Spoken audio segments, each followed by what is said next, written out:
Welcome back everyone. Welcome to civil services study. Next test लगाते हैं UPSC civil services के लिए। Test number 324 important है क्योंकि है इंडियन पॉलिटी का। चलिए स्टार्ट करते हैं। इंडियन पॉलिटी के 10 से 15 प्रश्न पूछे जाते हैं यूपीएससी सिविल सेवा में। तो क्वेश्चन नंबर 1 है, संसद सदस्यों की पद रिक्ति के संदर्भ में निम्नलिखित में से कौन सा जो है वो सही नहीं है। तो 4 स्टेटमेंट है यहाँ पर, 4 में से 3 तो करेक्ट होंगे और 1 इनकरेक्ट होगा, उसी को ढूंढना है। चलिए एक एक कर संसद के किसी, हाँ सही नहीं है, ढूंढना है ना। हाँ तो 3 करेक्ट होंगे, 1 इनकरेक्ट होगा, उसी को ढूंढना है। चलिए, तो संसद के किसी सदन का सदस्य 60 दिनों की अवधि तक सदन की आज्ञा के बिना उसके सभी अधिवेशनों से अनुपस्थित रहता है तो सदन उसके स्थान को रिक्त घोषित कर देगा। बिल्कुल कर देगा। यदि कोई व्यक्ति संसद के दोनों सदनों का सदस्य चुना जाता है और 10 दिनों के अंदर सूचना नहीं देता है तो उसे किस सदन में रहना है तो राज्यसभा में उसकी सदस्यता रिक्त मानी जाएगी। फिर से सुन लीजिए, यदि कोई संसद के दोनों सदनों का सदस्य चुन लिया जाता है और 10 दिनों के अंदर या 10 दिनों के भीतर सूचना नहीं देता है कि उसे सदन में रहना है, उसे किस सदन में रहना है, तो उसे राज्यसभा में उसकी सदस्यता जो है वो रिक्त कर दी जाएगी। यदि कोई व्यक्ति संसद और राज्य विधानमंडल के किसी सदन का सदस्य एक ही समय निर्वाचित हो जाता है तो 14 दिनों के अंदर राज्य के विधानमंडल की सीट खाली नहीं करता है वो, तो विधानमंडल की उसकी सदस्यता स्वतः ही समाप्त हो जाएगी। चौथा स्टेटमेंट है, संसद के किसी सदन का सदस्य दूसरे सदन का भी सदस्य चुन लिया जाता है तो पहले वाले सदन में उसका पद रिक्त हो जाएगा। तो यहाँ पर करेक्ट है, पहला करेक्ट है, बी करेक्ट है, डी, लेकिन सी वाला गलत है। क्योंकि यदि कोई व्यक्ति, पहली बात तो दोनों का नहीं चुना जाता, अगर चुन लिया जाता है तो क्या होगा, किसका चुन लिया जाता है, संसद का भी चुन लिया जाता है और राज्य के विधानमंडल का भी चुन लिया जाता है। अब संसद का मतलब क्या हो गया, संसद में तो 3 लोग हैं, राज्यसभा है, राष्ट्रपति है और लोकसभा है। यानी वो राष्ट्रपति चुन लिया जाए या फिर लोकसभा का अध्यक्ष या फिर कोई सदस्य या फिर राज्यसभा का सभापति या फिर सदस्य चुन लिया जाए तो क्या होगा, और साथ ही चुन लिया जाए वो राज्य के विधानमंडल के किसी भी सदन का सदस्य भी, फिर क्या होगा, इन दोनों में से 14 दिनों के भीतर जो है उसे राज्य विधानमंडल की सीट खाली करनी पड़ेगी। अगर उसने नहीं करी तो वो संसद से हटा दिया जाएगा, ना कि राज्य के विधानमंडल से। तो सी गलत है यहाँ पर। तो देखिए, संविधान के अनुच्छेद 101 का 2 में उपबंध है कि कोई भी व्यक्ति संसद और किसी राज्य के विधानमंडल के किसी सदन का सदस्य एक साथ नहीं नियुक्त किया जा सकता। यदि एक साथ वो निर्वाचित हो जाता है और 14 दिनों के अंदर राज्य विधानमंडल की सदस्यता का त्याग नहीं करता है तो इस अवधि की समाप्ति के पश्चात वह संसद का सदस्य नहीं रहेगा। और यहाँ क्या लिखा था, 14 दिन के पश्चात वह राज्य के विधानमंडल का सदस्य नहीं रहेगा, जो गलत है। तो संसद का सदस्य नहीं रहेगा अगर वो नहीं त्यागेगा राज्य के विधानमंडल की सीट को। तो क्वेश्चन नंबर 2 है, निम्नलिखित कथनों पर विचार करें। 2 स्टेटमेंट है, यहाँ पर बताना है कि इनमें से कौन सा सही है। देखिए, संसद के प्रत्येक सदन का प्रत्येक सदस्य राष्ट्रपति समक्ष संविधान की दूसरी अनुसूची के तहत शपथ या प्रतिज्ञान लेता है और जब तक संसद सदस्य शपथ या प्रतिज्ञान नहीं लेता सदन की किसी बैठक में भाग नहीं ले सकता और ना ही मत दे सकता है। बिल्कुल, देखिए, जब तक संसद सदस्य शपथ नहीं लेगा, प्रतिज्ञान नहीं लेगा, ना तो वो सदन की बैठक में भाग ले सकता है और ना ही वो मत दे सकता है। संसद सदस्य की बात हो रही है, करेक्ट है दूसरा वाला स्टेटमेंट। संसद के प्रत्येक सदन का प्रत्येक सदस्य राष्ट्रपति समक्ष संविधान की दूसरी अनुसूची के तहत नहीं, तीसरी अनुसूची में है ना शपथ, तो गलत है पहला वाला स्टेटमेंट। दूसरी में तो वेतन और भत्ते हैं ना, तो केवल 2 यहाँ पर करेक्ट होगा। तो देखिए, कथन 1 गलत है यहाँ पर। संसद सदस्य राष्ट्रपति या उसके द्वारा नियुक्त व्यक्ति के समक्ष संविधान की तीसरी अनुसूची के तहत शपथ लेता है, ना कि दूसरी अनुसूची के तहत। ये लिखा है भारतीय संविधान के अनुच्छेद 99 में। जब तक संसद सदस्य शपथ या प्रतिज्ञा नहीं लेता संसद की किसी बैठक में भाग नहीं ले सकता और ना ही मत दे सकता है।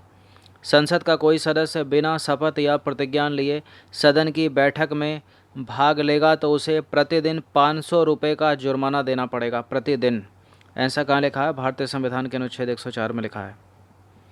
क्वेश्चन नंबर 3 है, निम्नलिखित कथनों पर विचार करें। दो स्टेटमेंट है यहाँ पर।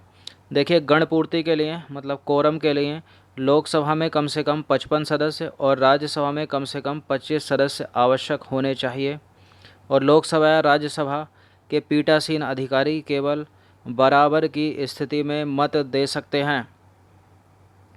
तो बिल्कुल देखिए, जो लोकसभा का अध्यक्ष होगा या राज्यसभा का सभापति होगा वो पहले मत नहीं देगा, वो निर्णायक मत देता है अपना। जब मत बराबर होते हैं तभी देता है वो मत। तो दूसरा वाला करेक्ट है, केवल मत बराबर की स्थिति में देता है, और पहला वाला भी करेक्ट है, तो सी हो जाएगा इसका उत्तर।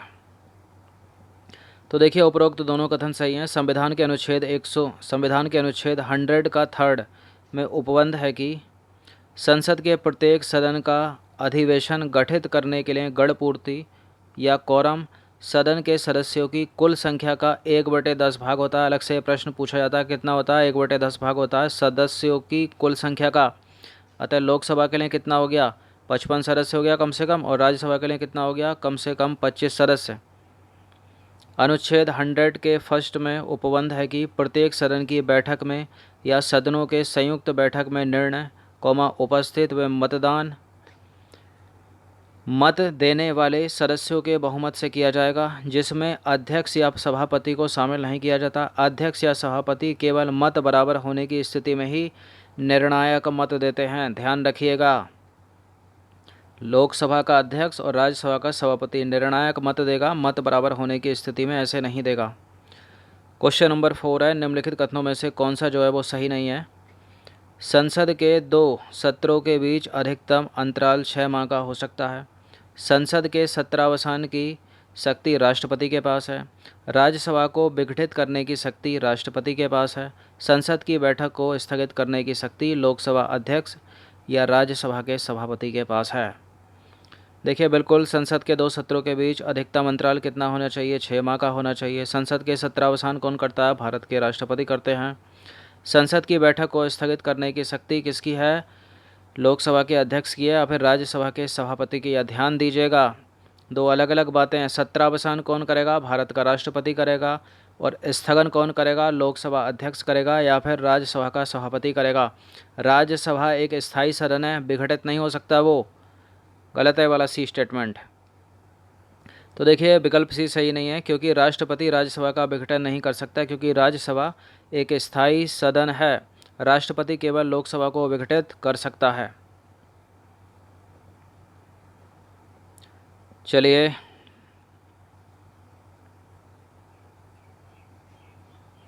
क्वेश्चन नंबर 5 है, राज्यसभा के संदर्भ में निम्नलिखित में से कौन सा कथन सही है? नीचे दिए गए कूट की सहायता से सही उत्तर का चुनाव करिए।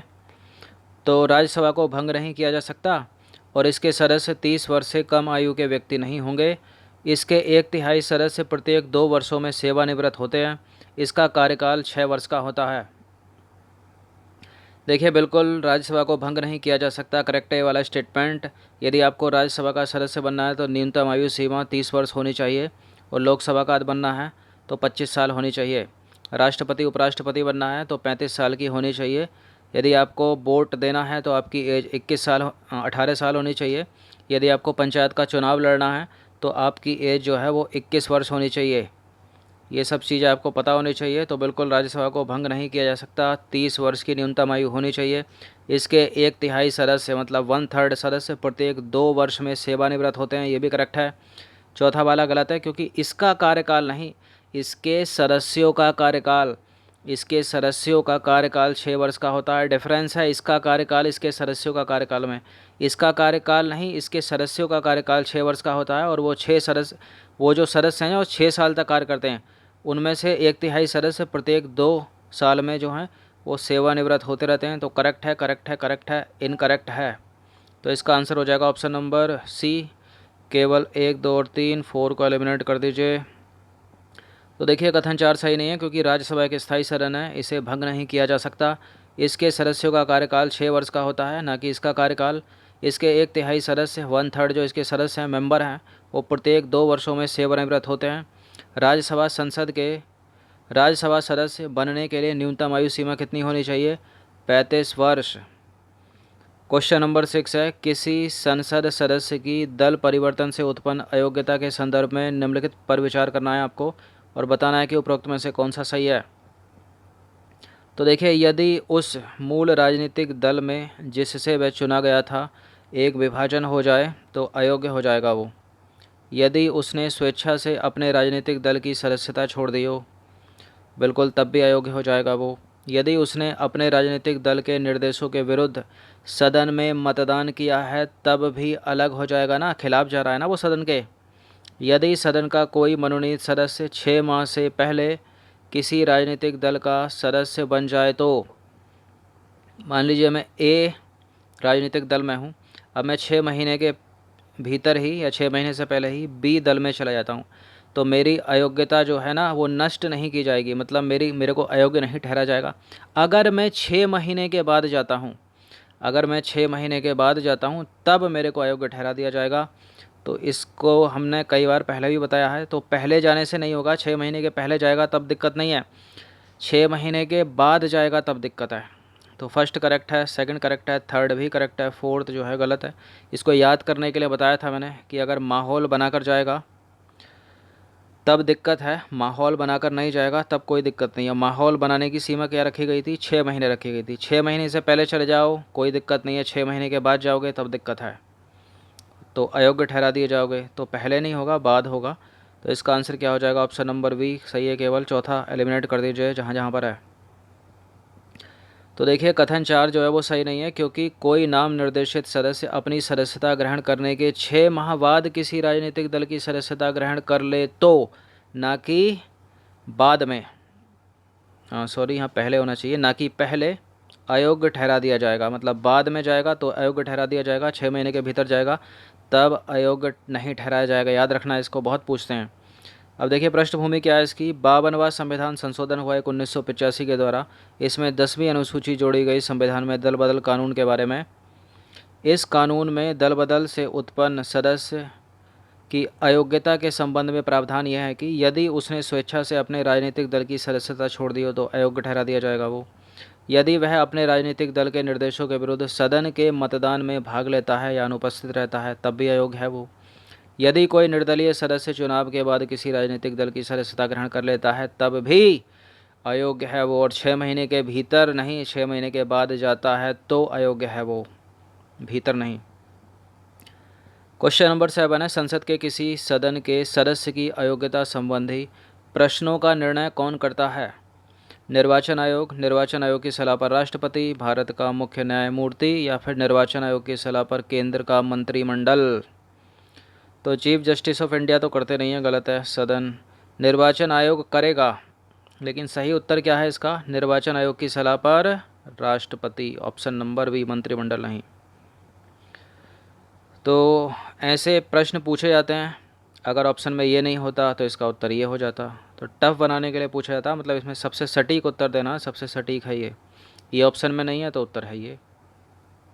तो देखिए, संविधान के अनुच्छेद 103 में उपबंध है कि यदि यह प्रश्न उठता है कि संसद के किसी सदन का कोई सदस्य अनुच्छेद 102 क्लॉज 1 के तहत अयोग्यता से ग्रस्त हो गया है या नहीं हुआ है, इसका निर्णय राष्ट्रपति करेगा और उसका निर्णय जो है वो अंतिम होगा, फाइनल डिसीजन होगा उसका। किंतु ऐसा करने से पहले राष्ट्रपति जो है वो निर्वाचन आयोग की राय लेगा, इलेक्शन कमीशन ऑफ इंडिया की राय लेगा और उसकी राय के अनुसार कार्य करेगा। क्वेश्चन नंबर 8 है, संविधान के अनुसार लोकसभा के अधिवेशन वर्ष में 3 बार होने चाहिए, वर्ष में 2 बार होने चाहिए, वर्ष में 2 बार होने चाहिए, वर्ष में 2 बार होने चाहिए। शुरू से पढ़ते हैं। तो 3 बार होने चाहिए और 2 अधिवेशन के मध्य जो गैप है वो 2 माह से अधिक का नहीं होना चाहिए। वर्ष में 2 बार होने चाहिए और 2 अधिवेशनों के मध्य गैप 3 माह से अधिक का नहीं होना चाहिए। वर्ष में 2 बार होने चाहिए, 2 अधिवेशनों के मध्य गैप 5 माह से अधिक नहीं होना चाहिए। वर्ष में 2 बार होने चाहिए और दोनों अधिवेशनों के मध्य गैप 6 माह से अधिक नहीं होना चाहिए। तो बिल्कुल पहला वाला गलत है, दूसरा गलत, तीसरा गलत, डी वाला सही है। 6 माह से अधिक का अंतराल ना हो और वर्ष में 2 होने चाहिए। तो अनुच्छेद, संविधान के अनुच्छेद 85 क्लॉज 1 में उपबंध है कि राष्ट्रपति समय समय पर संसद के प्रत्येक सदन को ऐसे समय और स्थान पर जो ठीक समझे वह अधिवेशन के लिए आहूत करेगा, किंतु उसके एक सत्र की अंतिम तारीख और आगामी सत्र की प्रथम बैठक के लिए नियत तारीख के बीच 6 माह से अधिक का अंतराल नहीं होना चाहिए। तो 6 माह से अधिक का अंतराल नहीं होना चाहिए। 5 माह नहीं है, 3 माह नहीं है, 2 माह नहीं है। क्वेश्चन नंबर 9 है, लोकसभा अध्यक्ष के संदर्भ में निम्नलिखित में से कौन सा कथन सही है। तो लोकसभा अध्यक्ष निर्वाचित किया जाता है, लोकसभा अध्यक्ष नियुक्त किया जाता है। तीसरा स्टेटमेंट है, जब जब अध्यक्ष या उपाध्यक्ष का पद रिक्त होगा तब लोकसभा किसी अन्य सदस्य को अध्यक्ष या उपाध्यक्ष चुनेगी। तो देखिए, ना तो लोकसभा का अध्यक्ष जो है, लोकसभा का स्पीकर निर्वाचित किया जाता है, ना ही वो नियुक्त किया जाता है, वो तो चुना जाता है। वो तो चुना जाता है ना, अपने में से चुनते हैं, अपने सदस्यों में से। तो केवल ये वाला सही होगा। और जब जब अध्यक्ष या उपाध्यक्ष का पद खाली होता है, रिक्त होता है, तो लोकसभा किसी अन्य सदस्य को अध्यक्ष और उपाध्यक्ष चुनती है। तो डिफरेंस है बहुत नियुक्ति में, निर्वाचित होने में। चुनना अलग बात है और निर्वाचित नियुक्त होना अलग बात है। तो थर्ड केवल सही है, यहाँ पर बी हो जाएगा इसका उत्तर। तो देखिए, उपरोक्त ए और बी दोनों गलत हैं। संविधान के अनुच्छेद 93 में उपबंध है कि लोकसभा अपने 2 सदस्यों को अपना अध्यक्ष और उपाध्यक्ष चुनेगी। जब जब उपाध्यक्ष या अध्यक्ष का पद रिक्त होगा तब लोकसभा के किसी अन्य सदस्य को अध्यक्ष या उपाध्यक्ष चुना जाएगा। चुना। क्वेश्चन नंबर 10 है, लोकसभा अध्यक्ष के संदर्भ में ही अगला प्रश्न है। निम्नलिखित कथनों पर विचार करें। लोकसभा के अध्यक्ष के लिए चुनाव की तारीख निर्वाचन आयोग निर्धारित करता है। लोकसभा विघटन के पश्चात होने वाले प्रथम अधिवेशन के ठीक पहले तक अध्यक्ष अपने पद पर बना रहता है। बताइए कौन सा करेक्ट है। देखिए, इंडियन पॉलिटी, भारतीय अर्थव्यवस्था एक ऐसा टॉपिक है, एक ऐसा सब्जेक्ट है, विषय है, जिसको आप जितनी बार पढ़ोगे उतना ही याद रहेगा। अगर हफ्ता भर छोड़ दिया, 4 दिन, 5 दिन, 6 दिन, 10 दिन, अगर महीना भर छोड़ दिया तो बहुत पीछे चले जाओगे। इसलिए इंडियन पॉलिटी को रिवीजन करते रहिएगा। कोई भी टेस्ट अगर इंडियन पॉलिटी का आता है तो ये मत सोचिए कि अगर राष्ट्रपति की बात हो रही है, संसद की बात हो रही है, अरे ये तो अभी पढ़ा था, कंप्ट्रोलर एंड ऑडिटर जनरल पढ़ा था। उसमें इतना है, इतनी थ्योरी है कि कोई ना कोई घुमा फिरा के जो है स्टेटमेंट जो है बना ही देगा एग्जामिनर, और आपका जो है ना नेगेटिव करवा देगा 1/3। इसलिए जितनी ज़्यादा से ज़्यादा प्रैक्टिस होगी ना प्रश्नों की, बहुत सारे कमेंट मिलते रहते हैं कि सर 312 हो गए, टेस्ट बस करिए। तो ये चीज़ तो चलती रहेगी निरंतर जब तक एग्ज़ाम नहीं हो जाए ना। बस तो तब होगा ना जब प्रीलिम्स में क्वालिफाइड हो जाओगे। तो जितना घिसोगे ना चंदन, उतनी ही महक आएगी। तो देखिए, दूसरा वाला यहाँ पर करेक्ट है, पहला वाला गलत है, क्योंकि लोकसभा का अध्यक्ष हो रहा है भाई, लोकसभा का अध्यक्ष चुनाव हो रहा है, अपने में से चुन लेंगे वो। तो निर्वाचन आयोग को डेट निर्धारित करने की आवश्यकता नहीं है, इतना काम राष्ट्रपति कर लेंगे। तो गलत है पहला वाला स्टेटमेंट, दूसरा सही है केवल। तो देखिए, कथन ये गलत है यहाँ पर, क्योंकि भारत का राष्ट्रपति लोकसभा अध्यक्ष के चुनाव की तारीख निर्धारित करता है। भारत का राष्ट्रपति, ना कि निर्वाचन आयोग। लोकसभा की पहली बैठक के पश्चात उपस्थित सदस्यों के बीच से अध्यक्ष का चुनाव किया जाता है। अनुच्छेद 94 का सी में उपबंध है कि गा को का खा गा सी हो गया ना। अनुच्छेद 94 के सी में उपबंध है कि अध्यक्ष लोकसभा विघटन के पश्चात नई लोकसभा के प्रथम अधिवेशन के ठीक पहले तक पद पर बना रहेगा। तो ये कुछ 10 प्रश्न थे इम्पोर्टेंट भारतीय राज्य व्यवस्था के, अच्छे से इनका रिवीजन कर लीजिएगा। अच्छा, टॉपिक क्या लगेगा ये लगेगा संसद, हमारी पार्लियामेंट। धन्यवाद।